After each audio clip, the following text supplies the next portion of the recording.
Good morning, class. This is Mr. Eggleston, and this is Algebra 1 Fall Midterm Review, the first part.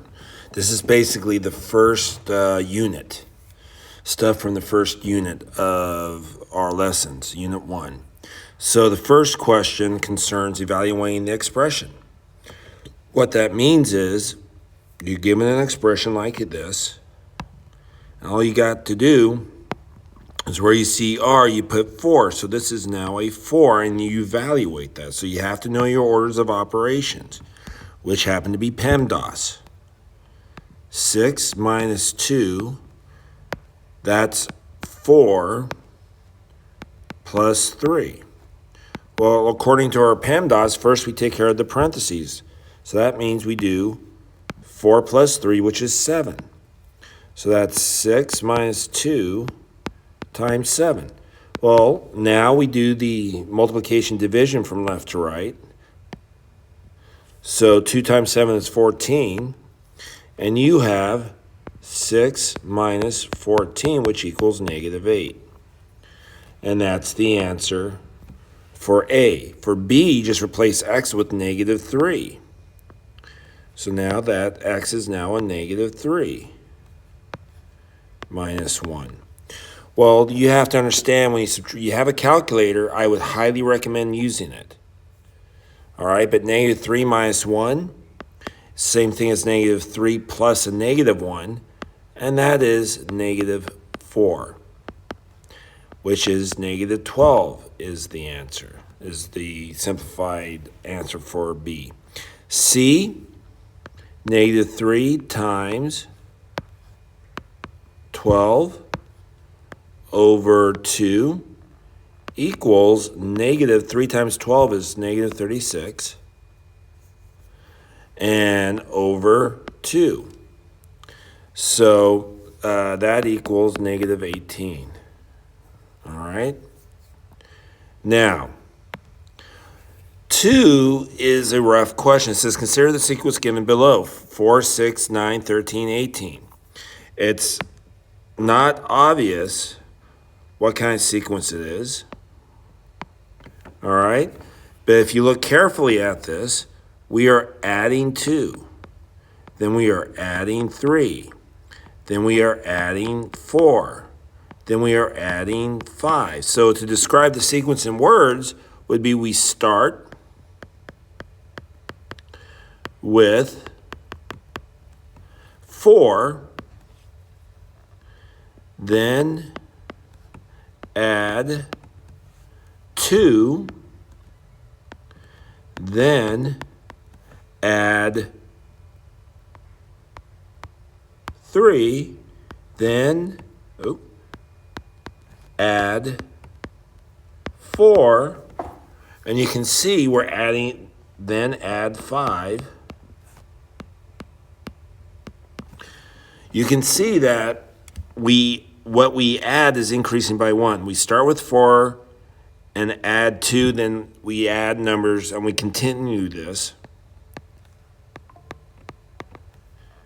Continue in this pattern. Okay. Dodgers scored a home run in the game tonight. All right. Okay. What is the value of the 10th term? Well, we know let's see, this is the first, second, third, fourth, fifth. Then we got to go sixth, which is going to be plus 6. So 18 plus 6 is 24. Then the seventh would be plus 7. 24 plus 7 is, 31. Okay. Then we have, for the 8th term, we have to add 8 to 31. That's 39. And then for the 9th term, we have to add 9, and that's 48. And then for the 10th term, we would have to add 10 to 48, and that's 58. So what is the value of the 10th term? 58. See above. Okay. Which term has a value of 31? Well, 7.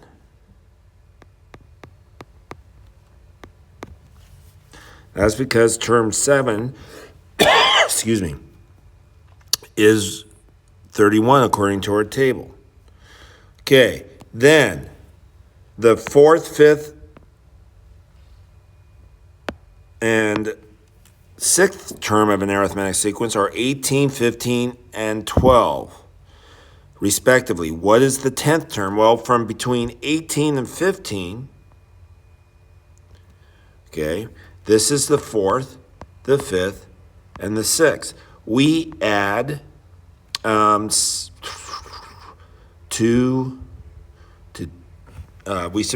we don't add, we subtract 3.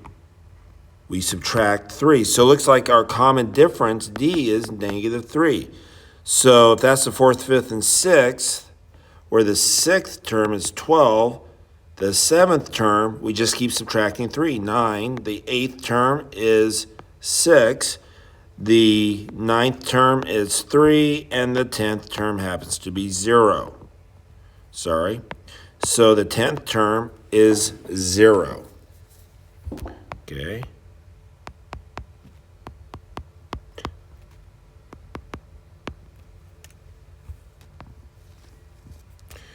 Okay. Shiraz pays $3 a day for the parking spot in the parking structure across from her apartment building. Complete the table to show the total amount Shiraz has paid for parking by the end of each week. Remember, a week is 7 days. So 3 times 7 is 21. So each week is $21, which is really cheap for long-term parking. Okay, so 2 weeks would be 2 times 21, because you add another 21, that's 42. 3 weeks would be another 21, and that would be 63. And 5 weeks would be another 21, which is 84. Okay. How much money will Shiraz have spent on parking by the end of 1 year? 1 year is not 55 weeks. You have to know this. I will tell you it's 52 weeks. If you have a problem that requires you to know the number of months, months should be easy. It's 12 months, or days, 365. But I will tell you that little bit of information so you don't screw it up. So there's 52 weeks in a year. So you had to know that, and you know each one's $21. So 52 times 21, according to my handy dandy calculadora on my phone, is 52 times 21 is $1,090 a year. $92 per year.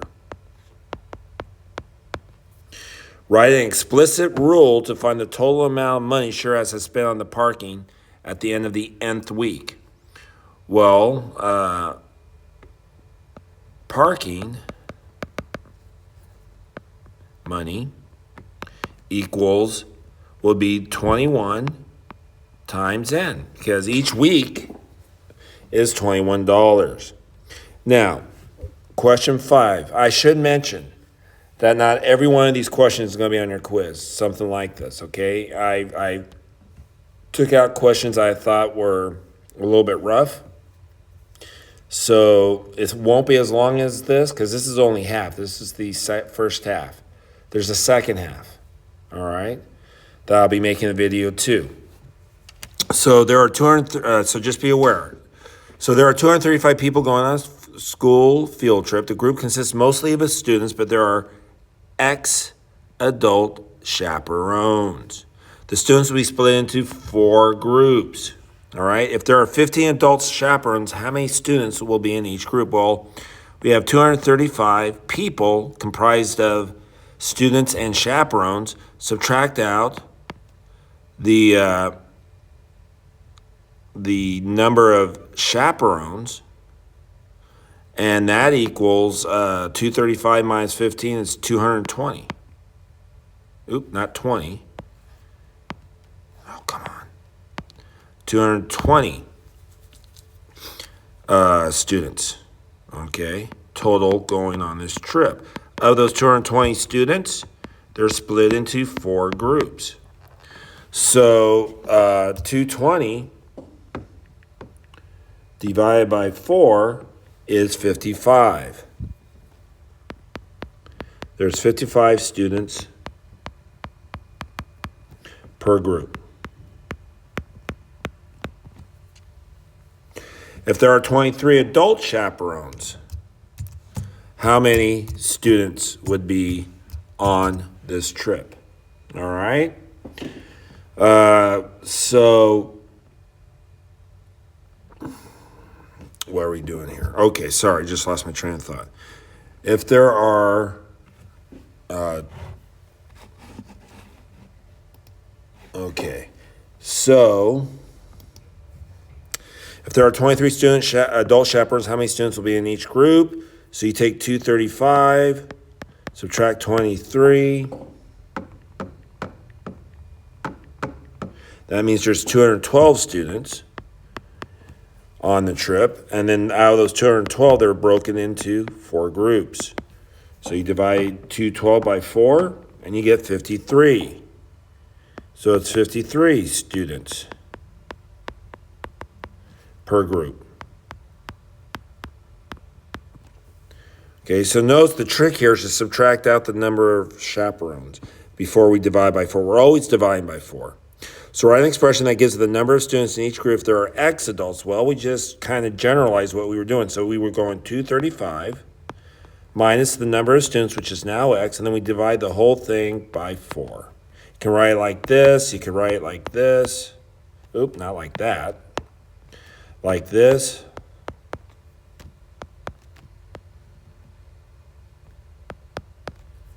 Not by 15, by 4.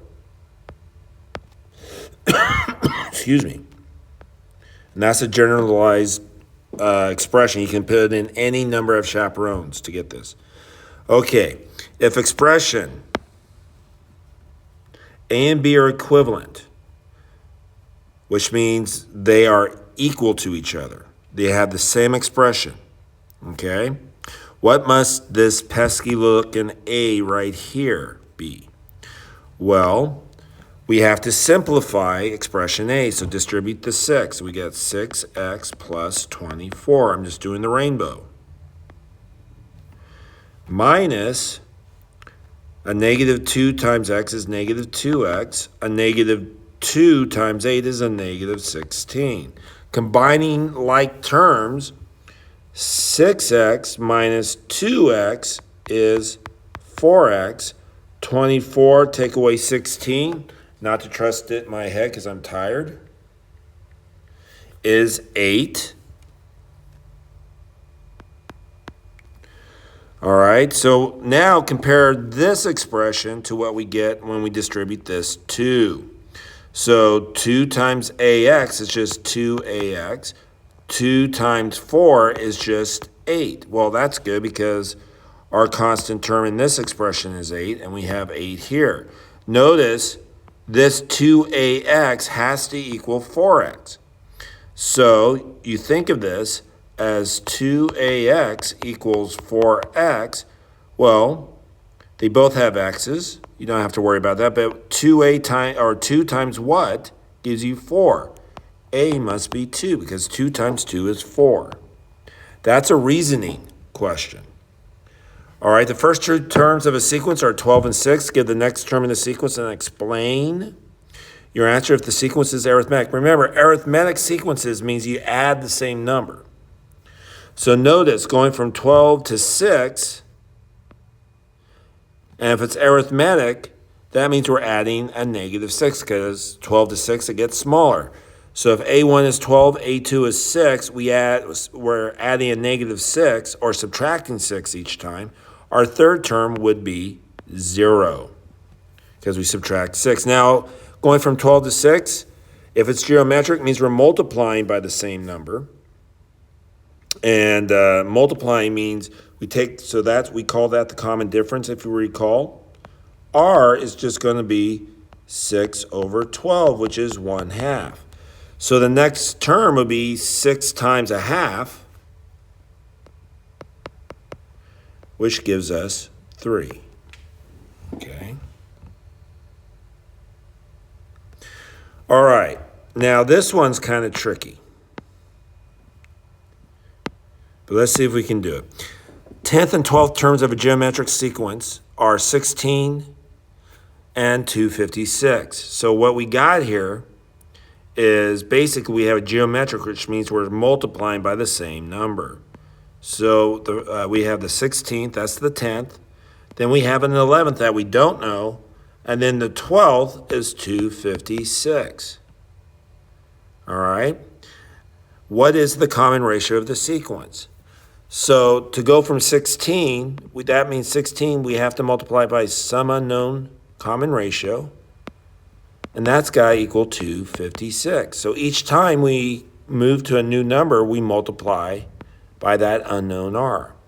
Again, this is a challenging question. Oops, R, not 5. I don't know why I wrote 5. The answer's not even 5. All right, so this becomes 16 times R squared equals 256. To solve an expression like this, an equation, we have to denude, get rid of the R squared, so we're going to strip off the 16 on the outside by dividing by 16. You end up with a calculator, R squared equals 16, because 256 divided by 16 is 16, or should be, better be. It is 16.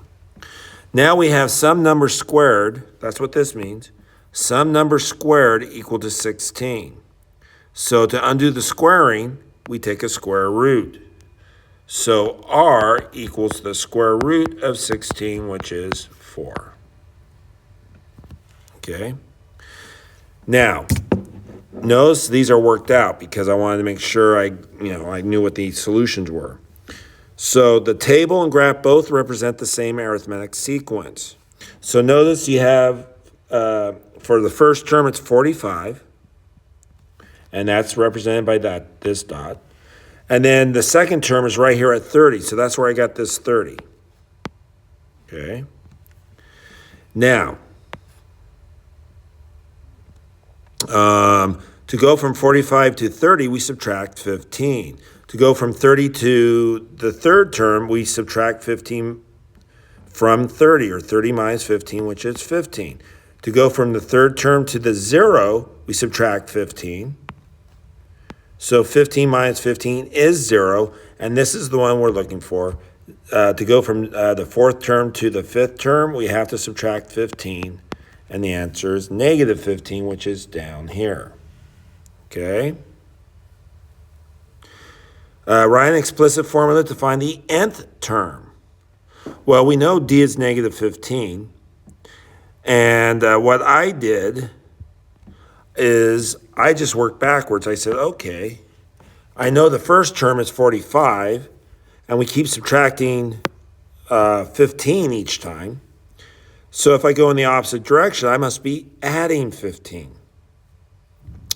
So A0, which is I calculated to be 60, was simply the 45 plus 15, which gave me the 60. So here's the formula. A sub n is 60 minus 15n. And if you plug in n equals 1, you'll get 45. If you plug in n equals 2, you'll get 30. Just comparing it with the table. When we plug in n equals 3, 60 minus 45 is 15. When you plug in n equals 4, 15 times 4 is 60, and 60 take away 60 is 0. And 15 times 5 is whatever 15 times 5 is. 60 minus that number, and that gives you negative 15. Okay? So, now, this one was a little bit interesting.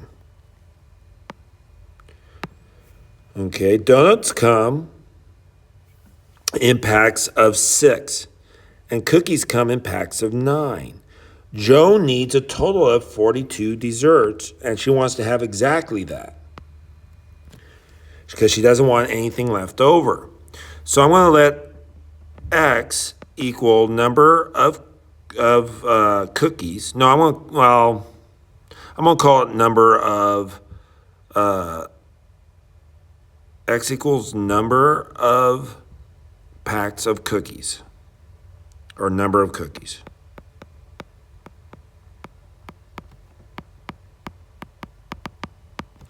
Y equals number or packs of donuts. Okay, so can we write, or can we come up with a possible expression? Well, this is a little bit tricky because we kind of have to come up with an equation. So we know 6 cookies and 9 donuts. X is the cookies, and 9 donuts per pack of donuts must equal 42. Okay? So looking at this, you can guess and check to come up with well, actually, the easiest way would be to look for the intercepts.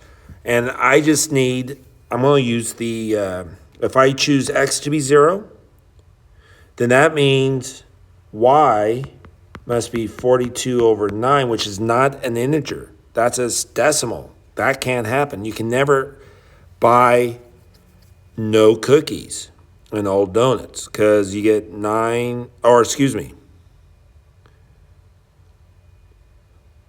No, X equals number of, I blew it. Donuts come in packs of 6. X equals number of donuts. Sorry, kids. I messed up. Okay. It's this. So it would be the reverse of this. It would be number of donuts. It would be, there are 9 donuts in packs of 9, so it'd be 9X plus 6Y equals the total number 42 desserts. So when X is 0, that's the easiest way. Then you have to solve 42 divided by 6. And you would use 6, because I just wrote the answer down. So one possible solution is 0 packs of cookies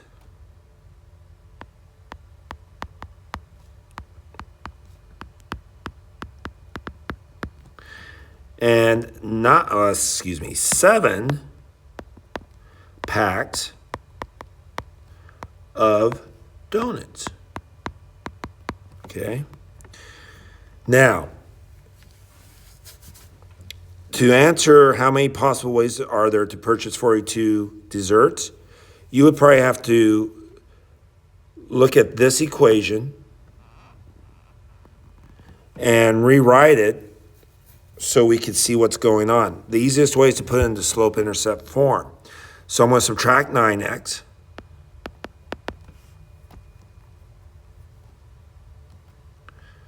Uh, 42 minus 9x, divide by 6. So y equals 42 divided by 6 is 7. 9 over 6 is 3 halves. 3 halves. X. And so now we know that we can make a quick little table. We can choose x equals 0, y is 7. We get an integer when x is 2 and y is 4 because you just plug 2 in. 3 over 2 times 2 is 3. 7 minus 3 is 4. And notice I'm going to be choosing multiples of 2. And 4, comma, let's see. If you plug 4 in for x, that would be 7 minus 3 halves times 4, which is 7 minus 3 times 2, because 2 goes into 4 twice, which is 7 minus 6, or 1. So there are 3 possible ways, and that's the answer for, that's the answer for Part B on 10. And that's it on this, all right? There's more questions on this than what's on from this part than what's on your actual quiz, but I went over it. If you have any questions, come see me after school tomorrow, before school, Wednesday, after school, Wednesday. If you don't take it Thursday, but you take it Friday, you can see me on Thursday. All right, so please come see me. We can discuss.